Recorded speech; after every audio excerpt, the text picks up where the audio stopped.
सब डोमेन या सब डायरेक्टरी, एसईओ के पॉइंट ऑफ व्यू से बात करें या फिर ब्रांडिंग, वेबसाइट मैनेजमेंट और ट्रैफिक के पॉइंट ऑफ व्यू से बात करें, सब डोमेन और सब डायरेक्टरी में से क्या हमारी वेबसाइट के लिए अच्छा रहता है और किसे आप आसानी से इंप्लीमेंट भी कर सकते हैं।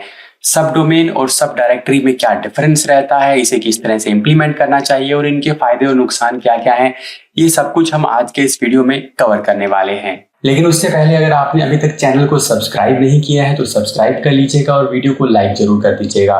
तो चलिए शुरू करते हैं। सबसे पहले सब डोमेन और सब डायरेक्टरी के अंदर डिफरेंस को समझ लेते हैं। तो जैसे कि यहाँ पर देखिए, ये होस्टिंगर की एक सपोर्ट फोरम खुला हुआ है, ठीक है। यहाँ पर hostinger.com ये इसकी डोमेन का नाम है और यहाँ पर इन्होंने एक सब डोमेन बनाई है support.hostinger.com के नाम से। ये सपोर्ट फोरम है, यानी अगर आपको कोई डाउट है तो आप यहाँ पर इस क्वेश्चन पूछ सकते हैं, अपना कमेंट कर सकते हैं, जवाब दे सकते हैं। वो सब कुछ मिलाकर जो भी एक चीजें काम होती है, यानी कि सपोर्ट के पॉइंट ऑफ व्यू से बात करें तो यहाँ पर है। बेसिकली फोरम नहीं है, ये सपोर्ट है। तो यानी कि होस्टिंगर की तरफ से जो भी सपोर्ट दिया जा रहा है वो यहाँ से दिया जा रहा है। कुछ लोग यहाँ पर फोरम भी क्रिएट कर लेते हैं, सिर्फ forum.hostinger.com भी हो सकता है। तो ये जो चीज है ये हमारी सब डोमेन है। वहीं अगर हम बात करें hostinger.com/blog की, तो ये जो है, ये जो स्ट्रक्चर है ये सब डायरेक्टरी है, यानी कि ब्लॉग जो इसके अंदर है वो एक सब डायरेक्टरी है। तो ये सबसे मेजर डिफरेंस है दोनों के यूआरएल के अंदर। सबसे पहले आप यूआरएल के अंदर डिफरेंस देख लीजिए। यहाँ पर hostinger.com से पहले सपोर्ट आ गया, ठीक है, और यहाँ पर hostinger.com के बाद स्लैश करके ब्लॉग आ रहा है, ठीक है। तो ये सबसे मेजर डिफरेंस है दोनों के यूआरएल के अंदर। सब डोमेन और सब फोल्डर कह सकते हैं या फिर उसको आप सब डायरेक्टरी भी कह सकते हैं। अब पहले हम ये देख लेते हैं कि सब डोमेन की जरूरत कहाँ पे पड़ती है। जैसे कि सब डोमेन की जरूरत पड़ सकती है आपको किसी स्टोर के लिए। मान लीजिए मेरी कोई वेबसाइट है और उस पर मैं एक तरफ मैं इंफॉर्मेशनल कंटेंट शेयर करता हूँ या फिर कुछ भी शेयर करता हूँ, बट उसके एक सब डोमेन पे मैं एक स्टोर सेटअप करना चाहता हूँ जहाँ पर मैं चीज़ों को बेच सकता हूँ। वूकॉमर्स वगैरह सेटअप करके अलग से सिर्फ एक स्टोर बनाना चाहता हूँ जहाँ पर लोग कोई ना कोई सामान खरीद सकते हैं, या फिर वहाँ पर कुछ लोग कोर्सेज वगैरह बाय कर सकते हैं। तो कोर्सेज उसके नाम से भी हम एक सब डोमेन क्रिएट कर सकते हैं जहाँ पर हम एक LMS वगैरह जो है लर्निंग मैनेजमेंट सिस्टम इंस्टॉल कर सकते हैं और वहाँ से जो है लोग कोर्सेज को बाय भी कर सकते हैं और उनको देख भी सकते हैं, यानी कि अकाउंट क्रिएशन भी एक तरह से उसके अंदर हो जाता है। तो स्टोर बना सकते हैं, फोरम बना सकते हैं। ये जो फोरम है ये यूजर जनरेटेड हो सकता है या फिर सपोर्ट फॉर्म की तरह हो सकता है। जैसे कि ये सपोर्ट है, यहाँ पर होस्टिंगर की तरफ से सपोर्ट आर्टिकल्स दिए गए हैं, या फिर अगर आप कोई क्वेश्चन पूछते हैं तो इनकी जो टीम है वो इसका आंसर कर सकती है, ठीक है। तो ये पर्पस हो सकता है। या फिर रीजन स्पेसिफिक अगर आपने कुछ क्रिएट करना है। रीजन स्पेसिफिक का मतलब क्या है, जैसे कि मान लीजिए अभी मैं आपको यहाँ पर एग्जांपल दिखाता हूँ। जैसे ये punjabkesari.in है। अब इन्होंने punjab.punjabkesari.in के नाम से भी एक सब डोमेन बना के रखा है। इसी तरह से अगर जब मैं यहाँ पर जैसे हरियाणा पे क्लिक कर देता हूँ, ठीक है, तो मैंने इसको यहाँ पे ओपन किया तो अब देखिए haryana.punjabkesari.in। तो अब ये बिल्कुल ही स्पेसिफिक हो गया, ये रीजन स्पेसिफिक हो गया। इसमें ये लैंग्वेज भी चेंज कर सकते। जैसे अगर मान लीजिए पंजाब की बात करूँ तो यहाँ पर पंजाबी के अंदर भी कंटेंट हो सकता था।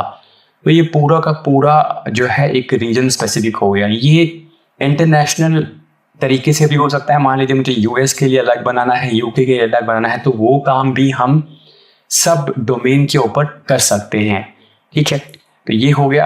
अभी रीजन स्पेसिफिक जो है चीज़ें वो हो सकती हैं। अगर हम बात करें सब फोल्डर की, तो सब फोल्डर बनाया जाता है जैसे कि ब्लॉग हो गया, रिसोर्स पेजेस हो गए। जैसे कि अब अगर हम बात करें हब स्पॉट के अंदर, तो हब स्पॉट के अंदर यहाँ पर देखिए ये रिसोर्सेज का एक पेज है और ये हमारी मेन डोमेन के ऊपर ही बना हुआ है। वैसे तो इसको अगर सिंप्लीफाई किया जाए तो कुछ स्पेसिफिक केसों को छोड़ के ज़्यादातर केसेस में सब फोल्डर ही यूज़ होता है, और वो कुछ स्पेसिफिक केसेस मैंने यहाँ पर बता दिए हैं। स्टोर है, फोरम है, ये रीजन स्पेसिफिक है। आजकल रीजन स्पेसिफिक भी आप सब डायरेक्टरी के अंदर कर सकते हैं, उसमें ज़्यादा डिफरेंस नहीं आने वाला है, ठीक है। लोकल एसईओ लोकेशन पेजेस के लिए भी हम सब फोल्डर क्रिएट करते हैं। जैसे कि सपोज मुझे, मान लीजिए मैंने कोई वेबसाइट बनाई और मुझे एक पर्टिकुलर सिटी के लिए कोई पेज बनाना है, ठीक है, तो उसके लिए भी हम लोकल एसईओ का यूज कर सकते हैं। यहाँ पे थोड़ा सा डिफरेंस हो सकता है, जैसे कि मैंने यहाँ पर इंटरनेशनल या रीजन के लिए सब डोमेन की बात की और यहाँ पर सब फोल्डर की बात की। तो ये काम दोनों में ही पॉसिबल है और पहले सब डोमेन को प्रेफर किया जाता था, बट आजकल सब फोल्डर को भी प्रेफर किया जाता है। ये जो न्यूज़ वेबसाइट्स हैं इनका थोड़ा सा ज़्यादा डिफरेंट मैनेजमेंट रहता है, स्ट्रक्चर रहता है, ये लोग मैनेज कर सकते हैं, तो इसके लिए ये लोग सब डोमेन वाले पॉइंट ऑफ व्यू पे जाते हैं। जबकि एक नॉर्मल अगर वेबसाइट की बात करें तो सब डायरेक्टरी उसके लिए, सब फोल्डर उसके लिए बेटर रहेगा। इसके बाद हम किस किस पर्पस के लिए यूज करते हैं, आप टेस्टिंग के लिए यूज कर सकते हैं। आप डिफरेंट फंक्शनैलिटी अगर चाहते हैं तो आप सब डोमेन का यूज कर सकते हैं। डिफरेंट फंक्शनैलिटी का मतलब जैसे कि सपोर्ट फोरम हो गया। कई बार क्या होता है ना कि फोरम्स बनाए जाते हैं यूजर जनरेटेड कंटेंट के लिए। अब यूजर जनरेटेड कंटेंट में स्पैम भी हो सकता है, तो अगर आप अपनी मेन वेबसाइट को स्पैम फ्री रखना चाहते हैं और एक अलग से ही काम करना चाहते हैं तो आप सब डोमेन बना सकते हैं। या फिर आपने स्टोर सेटअप करना है जिसका आपकी वेबसाइट के मेन एसईओ से काफी डिफरेंट काइंड का एसईओ रहेगा, तो उसके लिए भी आप इसको सेटअप कर सकते हैं। तो फंक्शनैलिटी के पर्पज से या रीजन या इंटरनेशनल स्पेसिफिक एसईओ के लिए भी आप इसका यूज कर सकते हैं। जैसे कि आपको लैंग्वेज ही चेंज करनी है तो उस केस में आप सब डायरेक्टरी ले लें तो वो भी बेटर रहेगा। हालांकि लैंग्वेज वाला काम सब फोल्डर के अंदर भी हो सकता है। तो इन कामों के लिए हम सब डोमेन यूज कर सकते हैं। अदरवाइज अगर आपको कॉस्ट मैनेज करनी है, इजीली मैनेजमेंट करना है, एसईओ करना है या इंटरनेशनल एसईओ भी करना है तो आप सब फोल्डर का यूज कर सकते हैं। अब एसईओ करना है का मतलब ये है कि एसईओ में अगर आपको एडवांटेज चाहिए तो आप सब फोल्डर का यूज कर सकते हैं। ये एडवांटेज किस तरह से मिलती है ये हम अभी करने वाले हैं। दोनों के अंदर डिफरेंसेस को देखते हैं, तब हमें ये पता चलेगा कि एडवांटेज कैसे मिलती है। तो सबसे पहले सब डोमेन के अंदर क्या रहता है, कोई भी एसईओ का बेनिफिट आपको अपनी डोमेन से नहीं मिलता है। जैसे सपोज आपने ये होस्टिंगर बना दी तो इस hostinger.com का फायदा जो है आपको आपकी सपोर्ट वाली जो वेबसाइट है उसको नहीं मिलने वाला है, तो कोई एसईओ का बेनिफिट नहीं मिलने वाला है। गूगल भी इसको एक डिफरेंट डोमेन की तरह से कंसीडर करता है। वहीं अगर आपने कोई सब डायरेक्टरी बना दी तो उसका एसईओ बेनिफिट आपको मिलेगा। जैसे कि यहाँ पर एक ब्लॉग है, तो अगर इसके नीचे कोई भी ब्लॉग मैं ओपन करता हूँ तो इसका स्ट्रक्चर भी आप देखिएगा, ब्लॉग के बाद उस ब्लॉग का यूआरएल आ रहा है, ठीक है, ब्लॉग पहले से आ रहा है। तो हालांकि ये यूआरएल से ऐसा डिफरेंस नहीं पड़ता, ये इंटरनली भी इसको इस तरह से स्ट्रक्चर किया होना चाहिए। गूगल के लिए भी ब्लॉग वाला यूआरएल और दूसरा यूआरएल दोनों सेम ही है। गूगल के हिसाब से बस उसको पता लगना चाहिए कि ये एक एड्रेस है, तो उसमें ज़्यादा डिफरेंस नहीं आता है, ठीक है। तो अगर हमें एसईओ का बेनिफिट लेना है तो हम सब डोमेन को अवॉइड कर सकते हैं, ठीक है। अगर नहीं लेना है तो आप सब डोमेन क्रिएट कर सकते हैं। लिमिटेड बैकलिंक अथॉरिटी, अभी जो सब डोमेन आपने बनाई, हालांकि वो है तो उसी डोमेन से लिंक, आपको यहाँ से क्लियरली पता चलता है कि ये hostinger.com पे ही है, तो क्या इसकी अथॉरिटी यहाँ पर पास ऑन नहीं होगी? यहाँ पर हमने लिमिटेड वर्ड यूज किया है, कंप्लीट अथॉरिटी पास ऑन नहीं होती है इसके अंदर, लिमिटेड अथॉरिटी पास ऑन होती है। But with the time Google ये समझ जाता है कि ये जो है इसी की सब डोमेन है और फिर वो अथॉरिटी पास ऑन करता है। अब अगर आप चाहते हैं कि वो कुछ हद तक अथॉरिटी पास ऑन करता है, सारी की सारी नहीं, लेकिन अगर आपने शेयर्ड इंटरनल लिंक्स, आपने इंटरनल लिंकिंग काफी शेयर बेसिस पे की है, उधर से इधर इंटरनल लिंक आप कर रहे हैं, नेविगेशन में आपने दोनों वेबसाइट्स रखी हैं, सब डोमेन भी या दूसरी भी, और ब्रांडिंग भी आपकी आइडेंटिकल है, कंसिस्टेंट है दोनों जगह पे, तो गूगल को बहुत जल्दी ये पता चलता है कि ये इसी वेबसाइट का पार्ट है और फिर वो उसको कुछ अथॉरिटी पास ऑन कर सकता है। जबकि सब डायरेक्टरी के केस में ये जो अथॉरिटी का पास ऑन है ये ऑटोमेटिक रहता है।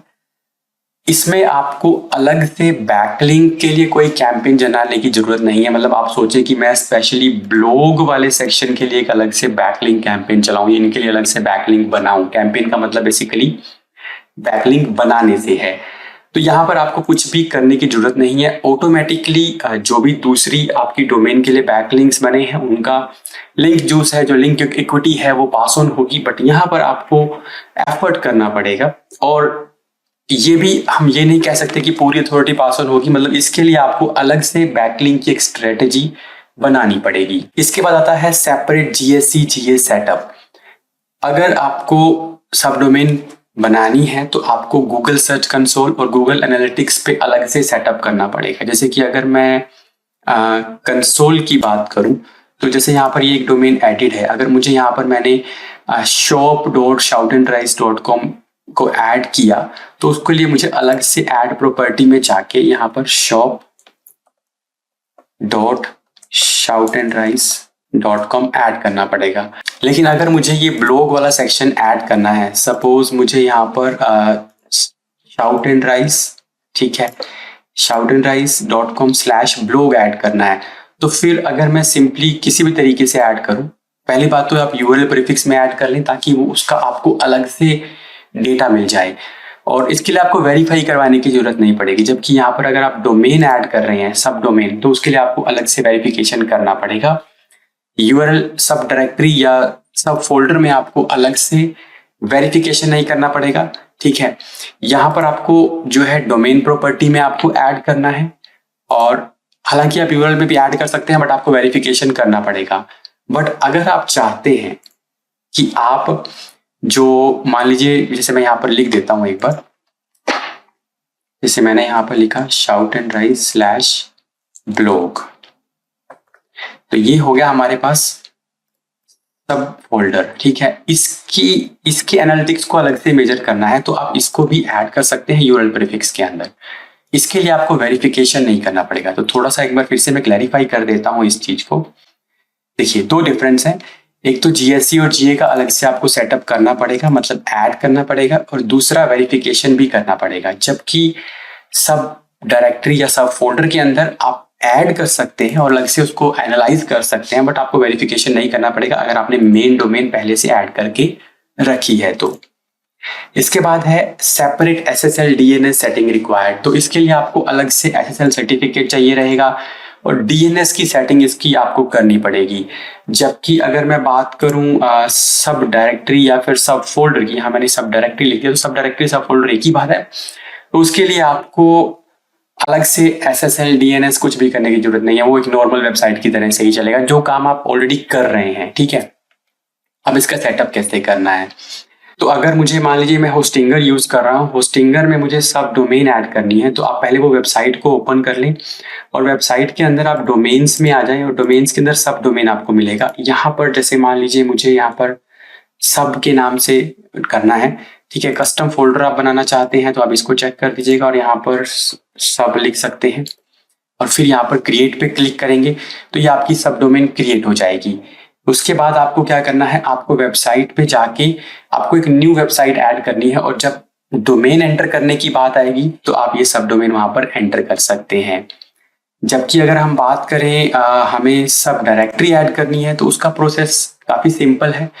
उसके लिए आपको करना क्या होगा, जैसे मैं आपको यहाँ पर बता देता हूँ। सब डायरेक्टरी या सब डोमेन किस तरह से बनानी है, उसके लिए आपको दो चीजों का ध्यान रखना है। एक तो आपको यूआरएल का स्ट्रक्चर चेंज करना है वर्डप्रेस के अंदर, और एक आप नई कैटेगरी बना सकते हैं। जैसे कि यहाँ पर एक सपोज एक नई कैटेगरी ब्लॉग के नाम से बनी हुई है, तो पहला काम तो आपने क्या करना है, आपको सेटिंग में चले जाना है और परमालिंक में चले जाना है। परमालिंक के अंदर आपको यहाँ पर कस्टम स्ट्रक्चर सेलेक्ट करना है और यहाँ पर दो चीजें ऐड करनी है, एक तो यहाँ पर कैटेगरी हो जाएगा और एक फिर पोस्ट नेम हो जाएगा। ये स्ट्रक्चर रहेगा तो फिर आपकी कैटेगरी और फिर पोस्ट का नाम साथ में आएगा। इसके बाद आप अगर आपने पहले से कुछ आर्टिकल हैं तो इसको चेंज मत कीजिएगा, नया बना रहे हैं तो ही कीजिएगा, ठीक है। इसके बाद आपको क्या करना है, कैटेगरीज में जाना है और कैटेगरीज में आप जैसे यहाँ पर कुछ कैटेगरीज हमने मान ली एजेंसी वो कैटेगरी है तो इसको हमने ऐड कर दिया। अब जो स्ट्रक्चर आएगा वो shoutandrise/agency आएगा और फिर उसके अंडर आप कुछ भी मान लीजिए आप कोई भी पोस्ट क्रिएट करते हैं, बस आपको कैटेगरी असाइन करनी है। तो उसके बाद इस तरह से हमारे पास स्ट्रक्चर आने लगेगा। जैसे कि यहाँ पे यूआरएल का स्ट्रक्चर क्या है, वेबसाइट का नेम, ब्लॉग और फिर वो जो यूआरएल आप वहां पे डिसाइड करेंगे।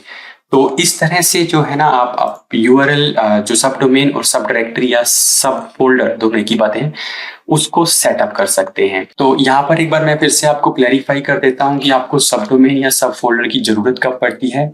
सब डोमेन अगर आपको स्टोर बनाना है, फोरम बनाना है या रीजन स्पेसिफिक कुछ बनाना है, रीजन स्पेसिफिक ऑप्शनल है, दोनों में बन जाएगा, ठीक है, तो आप सब डोमेन बना सकते हैं। अदरवाइज आप हर काम के लिए सब फोल्डर यूज करें।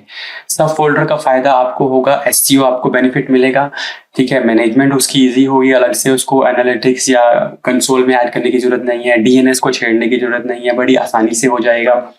तो मोस्टली एसईओ के पर्पस की अगर मैं बात करूं तो हम सब फोल्डर ही यूज करते हैं। आजकल सब डोमेन को मैनेज करना थोड़ा डिफिकल्ट भी रहता है।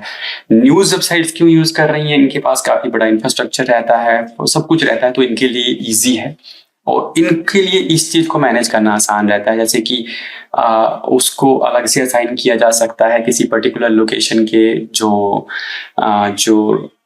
जो भी उनके रिपोर्टर्स वगैरह हैं उसके लिए, ठीक है। तो आई होप आपको डिफरेंस समझ में आया होगा। मैंने अपनी कोशिश की है पूरा डिटेल में बताने की। कोई डाउट है तो आप कमेंट करके पूछ लीजिएगा। मिलता हूँ आपसे नेक्स्ट वीडियो के अंदर।